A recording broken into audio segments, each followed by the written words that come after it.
This is Andi Purewal for Boxing Social, and I'm delighted to be joined by trainer Joe Gallagher here in his gym, Gallagher's gym. Joe, how you doing? Yeah, not so bad. Good to have you down. Thank you for allowing me to come down and inviting me down today. I've obviously just seen you going through the paces with all of your fighters, and I remember when I spoke to you a couple of weeks ago, and I said I didn't actually realise how many elite level fighters you actually have in your camp. When I speak to other trainers, they will say they'd only ever keep to maybe 4, 5, maybe 6 fighters, whereas you're close to 10. How come you've decided to take on so many fighters? Is it ever hard to maybe juggle each other's time? No, first of all, it's very kind of you to say what you just said. The numbers were 12, but then with like Paul Smith retiring, Scott Quigg moving on, Marcus Morrison moving on, Scott Cardle moving on but coming back. Stephen Smith was out for a while, for a year. So last year we were working on 7. But yeah, no, it's no problem you've seen today in the gym. The banter with everyone, the work ethic with everyone. Everyone comes in, has a social chat, and then they're fully focused in training. And yeah, they're here to do a job, and they do that, and they all get on well doing it. They enjoy coming to work, and that's what you want. You want to go and enjoy your work, and I think everyone today enjoyed the session. I was going to say, I saw everyone today laughing and joking and getting on. How important is that, and how difficult can it be when you maybe have other fighters come to you say, you know, I'll have a couple of sessions, see whether I can fit in or not, but their personality, how key can that be to whether or not you say, yeah, come and join us and we'll see what's what? Yeah, it's paramount. It only needs the one bad apple, as I say, for it to upset the apple cart. And no, it's hugely important. I think I've been very lucky as a trainer to have these bunch of individuals. They've all got a good work ethic. They've not come off the celebrated Olympic line. There's kids such like Anthony Crolla. People said nothing, we won't be able to do nothing with Crolla. He won't win nothing. Liam Smith wasn't somebody that was touted for world honours, and for them to, especially to go on and become world champions. People would tell me 18 months ago I was wasting time with Callum Johnson. But then he went and knocked out Frank Buglione. Hosea Burton I've had since I was 11. Yeah, so there's a lot of them, but like you say, it does need the right people in there. And what I usually do, what I did with Natasha, what I did with Paul Butler before they joined us, I gave them a month's trial. Not say anything to no one. Let's come in. After a month, you might not like me, I might not like you, we might not be able to gel. But they have to have settled in well, and as you've seen today, no one's coming in with an entourage. They're all just coming in on their own, doing the work, and I think that's what makes it work so well. Everyone's treated the same, and there's no one bigger than anyone in the gym. Well, let's start trying to work through some of the guys that you're the coach to. We'll start off with Callum Smith. We're obviously waiting for news now. What have you spoken to Eddie about? What have you spoken to Callum about? What is the latest with him and his next fight? Yeah, Callum. No, we're just going to. We've got a meeting this week to see what Eddie has for Callum Smith. We want to get the big unification fights. Them unification fights, a Caleb plant.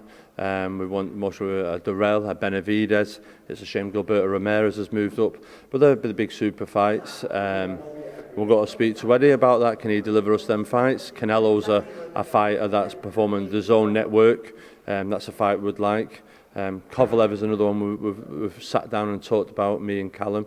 Yeah, so we just have to sit and wait now and speak to Eddie and see what can he deliver for us. With Callum now, he's the number 168 fighter in the world, and he wants to go out there and be involved in the big fights and unification fights, and we want them fights, and if Eddie can deliver them, great, and if he can't, then we might have to look and say, well, who can deliver them? That's what we want. I was speaking to Callum earlier, and Callum said it's going to be a little bit of a difficult situation to try and make the unification fight. Caleb Plant just winning his title, or is it too soon for him to come back in? Ramirez apparently moving up, but he wants to keep a hold of the belt just to see whether or not he can mix at light heavy. And then obviously Benavidez was tested positive for drugs. In Callum's situation, on the back of the World Boxing Super Series, he's found himself as the number 1 in the division. Usually would see fighters maybe have an easier defence, but because of the added pressure of Callum being number 1 in the world, do you find that he has to have either a unification or a big name such as a Canelo or a Kovalev at the weight above? Yeah, we'd all love to, but matter of fact is they're all booked up. It's getting the right dance partner for Callum at the moment. Canelo's fighting in May. others are. So Callum may have to do with a defence of his world title, and then most will be look for them big fights in the fall, September, October time. That's what we'll be looking for. But yeah, if Callum Plant wants a unification fight, we'd go straight into that. Whether they'd go straight into it, I don't think so. I think they'd want a defence of the world title before they go into a super fight like that with Callum Smith. Yeah, so it's just a case of getting, like I said to you, the right opponent, whoever's available. And if we can't get the big names, then we have to make do with defence of the world title. And I don't think nobody would begrudge Callum Smith a defence of his world title that is just won. You mentioned Kovalev as well, who is WBO world champion at light heavyweight. Is that something which is very much a possibility, or is it just brief discussions you've had with Callum? No, I think it is a possibility. We've always talked about eventually having to move up at light heavyweight. Kovalev seemed to redeem himself with that performance the other week. Obviously, he had 2 good fights with Andre Ward. Ward is seen as the number 1. I was saying to Andre Ward, if he wanted to come out of retirement and have a fight, Callum Smith, in my world, the winner of the World Boxing Super 6 versus the winner of the World Boxing Super Series, 2 Ring Magazine champions at 168, and for Callum Smith to step up to 175 to challenge Andre Ward. But from what I'm hearing, I don't know how true it is, but Ward's wanting to fight the likes of a Usyk or an Anthony Joshua. That one I can't believe, but I'd understand the Usyk fight. But I think the Callum Smith fight's a good fight for Andre if he ever wanted to come back. If he isn't, fair play to him. He's a great ambassador for the sport, and he's a really nice fella outside of the sport as well. Having Paul Smith go up against him, I know what a gentleman of the sport he is. Obviously, those fights, either Kovalev or Ward would most probably take place at light heavyweight. Once Callum moves up, do you see him staying there, or is the possibility he'd have that one fight and then maybe move back down to super middle? No, I think once Callum moves up, he'll move up still. We're not got to mess around with the weights. I think Callum's climbed the mountain. Now he's turned professional, become a world champion. He became the number 1 in the world by beating the number 1 in the world. He didn't beat a number 2 or 3. George Groves was the number 1 super middleweight in the world, and we beat him. And that gives Callum that rightful title. If the right dance partner doesn't want to come and fight us, then we'll have to move up to light heavyweight and go and conquer that division. Now, talk to me about the weight as well. I spoke to Callum about this, and he says it's not necessarily easy, but he does still make it comfortably. A lot of people always say, how does Callum Smith make super middle? He's huge, and I could imagine, if you was George Groves looking across the ring, he'd be an imposing figure to look at. What is it like for Callum to try and make weight? No, there's no problem. I've never said that it's not something where it's all cloak and dagger. Callum makes the weight well. When we were getting ready for George Groves, we had all journalists who were coming into training camp 4 weeks, 6 weeks out, and I was saying, go and weigh him on the scales. There he is, he's only 7 pounds, 8 pounds, 9 pounds over. It isn't a problem. And on fight week, I think he was like weighing 12.4, 12.3. It isn't a problem making weight. Callum Smith, given the right fight, the notice and the time. So, but like anything, he's 28 now. He's getting his man strength. His body's developing, and with that, there's going to be a growth spurt. And we don't want to be waiting down at the weight division too long. We've got to move up at the weight division at the right time, and that's what I'm conscious of. There's another question which I asked Callum, how difficult can it be to judge the right time to move up, because maybe you might get offered another big fight at super middleweight which you want to take, and it's only until after the fight where you find out whether or not you did take it one fight too many? Yeah, no, it's a calculated risk. If you're on about a Canelo now, we'll take it. If you're on about a Canelo in a year's time, then no, that's not going to happen. I think by the end of this year, I think it'll be inevitable that Callum will move up. If there's any big fights to be made at 168, they have to be done this year for Callum Smith. So for the people that want to be involved, your Callum Plants, your Benavides and them, we've got to do it now. There's Gilberto Ramirez now up at 175. I think that's a juicy fight for the light heavyweights. We'll stick with the Smith brothers. Stephen back in camp as well now. How's he been ticking over and looking? Yeah, he's all right. As you can see, they're all still trying to shake off the Christmas bellies and the weight. They've been back in 4 or 5 weeks. Stephen Smith now is 4 or 5 weeks back into training. He's slowly getting there. Hopefully we'll get him a job end of March, beginning of April. Then a European title fight's the plan, and then we go for another world title push. But there's like 3 fights left in Stephen Smith. That's what I see for this year for him. Is that 3 fights just this year, or 3 fights maybe? Depending on the results on the fights, depending. But like I say, let's get the first fight out of the way, and we'll see for a European. And the world title scene is so hard at 130. It's such a hard division, super featherweight division, but he wants to give it another go, and maybe third time lucky. You mentioned the end of March or maybe early April. Obviously, March 30th is when Liam Smith headlines against Sam Eggington. Is that a possibility for Stephen to make that card? Yeah, it is. It's a possibility. We've talked about it, but at the same time, I don't want him to kill himself to do a 6th rounder or something like that. I want him to be right when he comes back and do the weight right and be a good Stephen Smith. I don't want to rush Stephen Smith. So if he's ready for March the 30th and Eddie wants to put him on, then great. If not, it ends up being April 7th, 14th, then it'll be one or two of them dates. Now let's talk about Liam, who obviously headlines that show. Getting ready for Sam Eggington. How has camp gone? Yeah, good. It was his first day of sparring today. We're 7 weeks out, 6 weeks left of training. So it was his first spar today, and yeah, Liam loves sparring. You've got to remember Liam's been a pro a long time now, so I'm quite conscious not to be having him sparring as much as what he usually does. Takes wear and tear, but at the same time, he needs to get his eye in. He only had one fight last year, and there's a bit of ring rust to shake off there. It's not that we're fighting someone we don't know. Sam Eggington and Liam have done many rounds sparring before. We do know that Sam's got to come motivated to prove a point. He's not got to be the whipping boy of the party. And Liam Smith as well got to be motivated. Eggington's training for Liam as though Liam's a Canelo. Liam's got to train as though Sam Eggington's a Jamie Mungai. He can't be taking his foot off the gas for this fight. He's got to be hugely motivated, disciplined, and go in there and show everyone that the best Liam Smith there is. And obviously $1 million Crolla as well. We're waiting for news on the Lomachenko situation. What is the latest that you've heard? Well, there's obviously the purse bids, the fight's been put back. Richard Cormier won the world title at the weekend before last. Great performance. He's got a knuckle injury, so he's out. So there was a date penciled April the 12th, I think, or 13th. So I think that'll be the date when Anthony Crolla fight Lomachenko. Top Ranker have made us an offer. It's not a good enough offer, and I think Eddie Hearn wants to take this to purse bids. And if that's it, it'll be in and around that time, and Anthony Crolla will be ready and willing for his huge opportunity to go in the ring with one of the pound for pound best in the world. How do you beat Lomachenko? I've got to ask you. He's been built up as obviously a pound for pound contender. He's got this amazing skill set, this brilliant amateur background, and people seem to have just written Anthony off before the fight's even been announced. What are your thoughts on that and Vasyl Lomachenko himself? Yeah, well, listen, I can understand why Anthony's being written off, but Lomachenko's already been beat as a professional. Let's not forget that. I know it was early on in his career, but he has been beat. Every man can be beat. They're all the same, 2 arms, 2 legs. But Lomachenko is an exceptional talent. I wouldn't say he's pound for pound number 1 in the world. In my opinion, that's Canelo. And most will put Lomachenko 4 or 5. But still a very good fighter. You're seeing that when he fought Linares. Linares dropped him, although he got up then and finished Hosea with a body shot. He's a very good fighter. Anthony Crolla's no different than anyone else that wants to test themselves against the best in the world. I liken it to when Ricky Hatton fought Mayweather. He got beat. Crolla lost to Linares. It didn't stop Ricky then going challenging Manny Pacquiao. Anthony Crolla wants to go and challenge Lomachenko. He's earned the right. He's beat Ricky Burns. He's come back. He's won his final eliminator against Dow Jordan, who was number 2 at the time.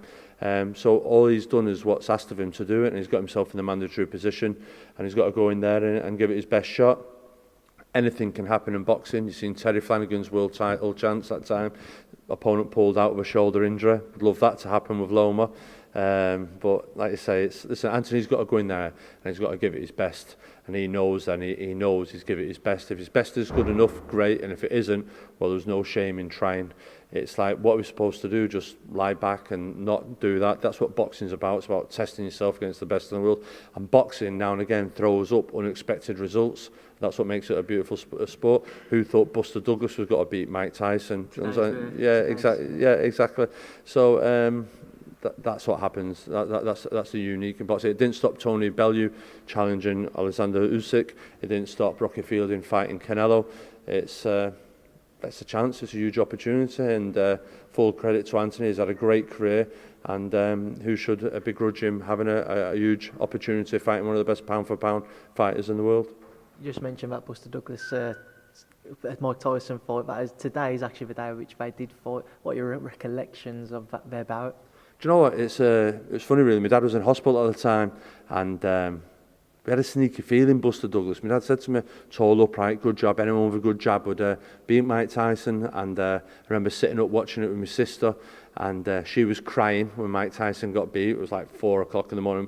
She was crying her eyes out, and went to hospital the next day to see my dad. And like he is, the old wise owl. I told you, you wouldn't listen. And yeah, it was a shock at the time. And the long count, 10 seconds, 12 seconds, but what a performance by Buster Douglas, full credit to him. It's a shame he never could carry on then after that. He lost to Evander Holyfield, and like you say, it derailed the Mike Tyson track at the time when he had so much going on. Is that the greatest upset, if not in sporting, at least in boxing history? Greatest upset? No, I wouldn't say so. I think Liam Spink's Muhammad Ali's up there. For the work time, Muhammad Ali beating George Foreman. There's huge upsets, but I wouldn't say it's the biggest upset in world boxing. Just trying to think of some at the moment. Rocky 2, he beat Apollo Creed, that was an upset. No, yeah, there you go. So, yeah, no, I wouldn't say it's the biggest upset, but it was a big upset. And circle back to your fighters as well now. Natasha Jonas, latest with her, what is going on? Yeah, she's back in the gym. She's had a good break, had a good Christmas. She had time off in Australia. She's currently filming a Channel 5 drama series, so she's doing a bit of acting.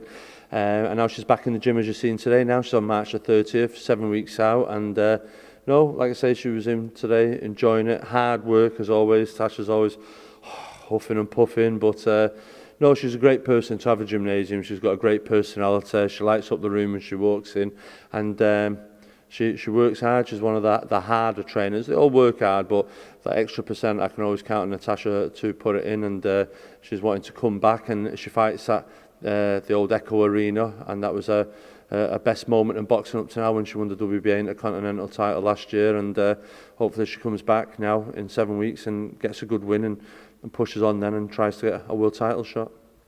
Callum Johnson in camp getting ready for Sean Monaghan. What do you know about Sean, and how come this was a fight that you guys decided to take? Yeah, Sean Monaghan, well aware of him. He's only lost twice. Good fighter by stoppage to Marcus Brown, who's we've seen the job he did recently against Badou Jack, and then he's lost to Sullivan Barrera. Apart from that, he's very capable. There is only 2 losses. Comes with a huge fan base, and this is a huge opportunity for him. It's a crossroads fight for him and Callum Johnson. Callum Johnson's profile went through the roof after fighting Bitabiev, and he's unlooking his world title challenge. And it's a good opportunity fight for him. Wins this, and he puts himself in the mix for a shot at another world title. Up against Dimitri Bivol. I think that's an easy fight that can be made. Callum mentioned that you've spoken to him. There's a possibilities of a world title fight being made if he was victorious when he fights Monaghan. What talks have you had, or what have you said to Callum? No, they're just talks with Callum. The talks I have then with Eddie Hearn and other people. They're talks. But first things first, we've got to beat Sean Monaghan. Get that, and I'm sure Eddie Hearn and most would love Callum Johnson to win a world title, because then he could make a Callum Johnson Joshua Buatsi fight for a world title fight, and that'd be even bigger still. So yeah, Callum Johnson, he always carries that punch. He's disciplined. He's had a taste of it last time in Chicago, and he's motivated to go in there and make a performance again in America and get that world title shot booked. You've had time to reflect on the Beterbiev defeat. What have you made of it since? I just thought Callum Johnson froze a little bit in there. It didn't help him going in there just after a 1-round fight, being so inactive. I did ask for Callum to have a warm-up, a 6 or an 8 rounder, but that wasn't the case. So he went in there blind. He gave a great account of himself. I thought at the first knockdown, I think it was a cheap shot. Beterbiev, I didn't think the referee protected Callum that well. His head went through the ropes, he got caught, but he regrouped, come back well, dropped Beterbiev. And then he said to me in the corner, he said, Joe, I'm stronger than him. I can bully him, and said, I've got this. And as you've seen in the round where he got stopped, he was coming forward. He just got him into the corner, landed a good left hook to the body. But then Beterbiev landed with a great right hand that caught him on the temple and just combobulated in him. And that was it. And you could tell by Beterbiev's reaction when he fell to his knees. He was relieved. He don't think he expected it was going to be that hard of a fight. And we were always wanting to drag him down the straight. And it was unfortunate. I remember walking Callum back to our corner, and the first words he said to me, I want a rematch, I can beat him. And deep down, I think he still wants that, but to come out and say that, he'd only get laughed at. But he knows if he goes and beats a Monaghan, beats a Bivol, there's unfinished business there, and they're the things that I'm saying to Callum Johnson to motivate him and get him there. I know that Callum isn't necessarily looking at these fights, but domestically there are some names which keep cropping up with him, i.e. Anthony Yard and Josh Buatsi you've mentioned further down the line. Anthony Yard fights next week. What do you make of Anthony as a fighter? He's been receiving some stick for not facing someone who the British fans will know. Do you think that's been justified comparing who he's fought so far? Yeah, I think so. I think there's an awful lot being made of Anthony Yarde. He's fought a lot of foreign opposition. He's not fought no one of British domestic, so it's hard to really gauge him. He's got a very high world ranking. He's not really beat anyone. He was scheduled to box a good named opponent. He's pulled out, and it's just like same old. And but listen, he's in the gym. He's working hard. He's got a good trainer on Sunday. I think that there was a good fight to have been made between him and Frank Buglioni. Would have known a lot more from that. I was told there was a fight made with him and Ricky Summers, but they pulled out of it. We would have known a little bit more. I think there's a good London fight with him and Craig Richards to be made. Just to give you a gauge line really where Anthony Yarde is he better than Craig Richards? Is he better than Ricky Summers? Is he as good as Joshua Buatsi? We don't know because he's not fought anyone, but there's them couple of fights there where he could do. But like I say, Frank Smush will be looking for the world title shot for him, and who cares then? They'd say what anyone makes a domestic scene because he's a world champion, and I understand that as well. But listen, the jury's out, and only time will tell how good Anthony Yarde is when he comes up against a live opposition. Hosea Burton, another one of your fighters, has had a little bit of back and forwards with him. Saw him out in America for Wilder Fury.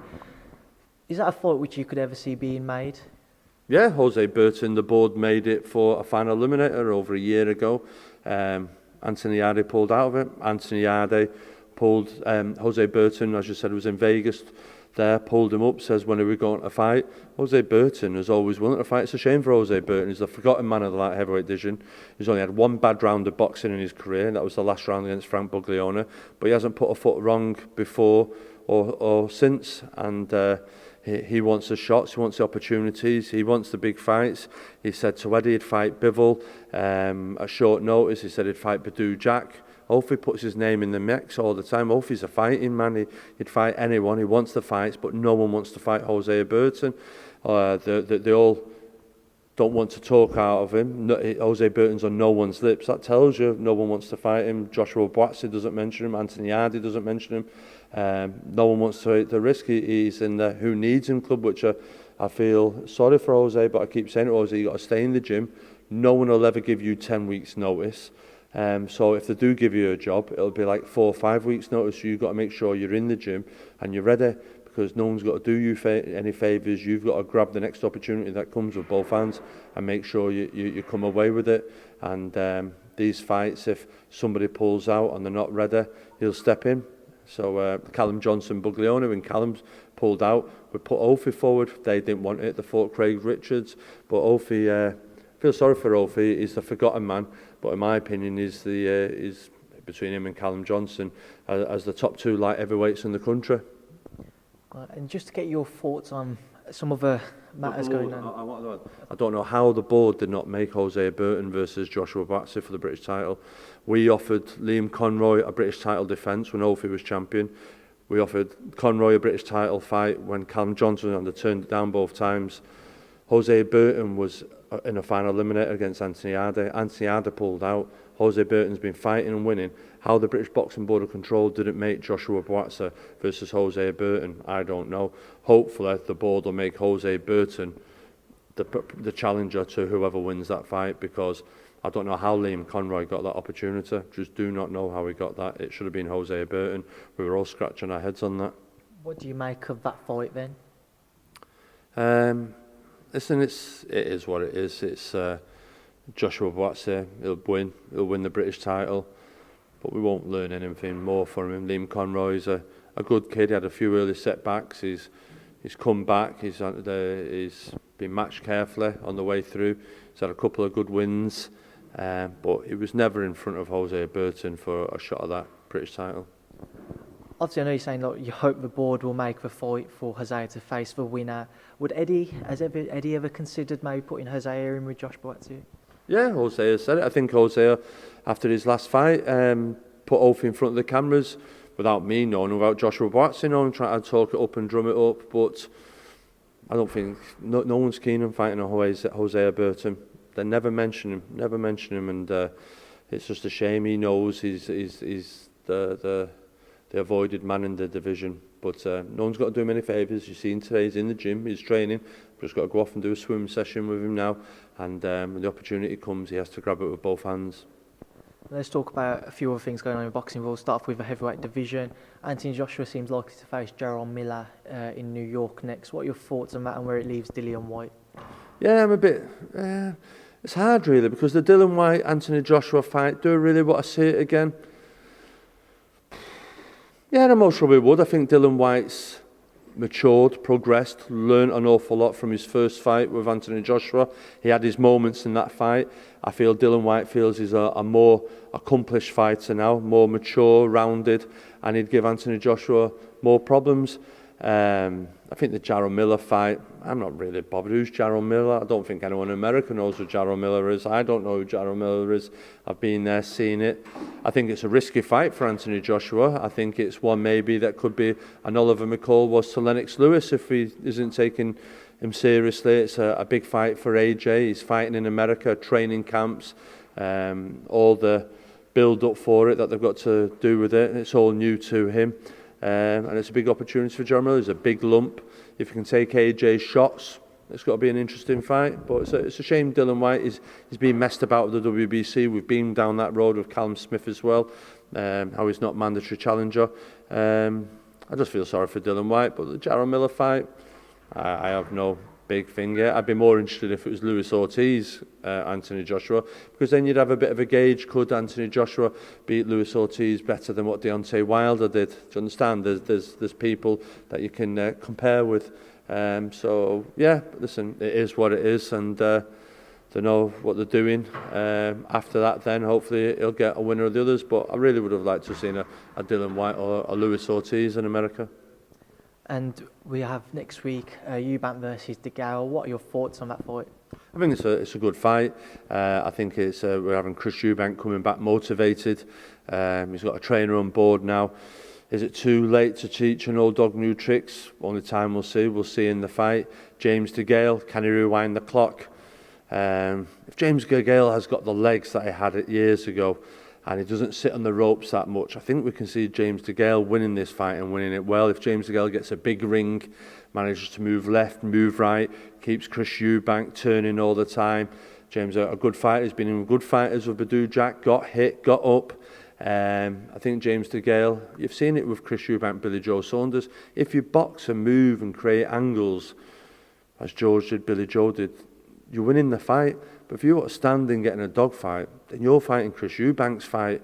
And you're seeing George Groves, how well he managed to manipulate.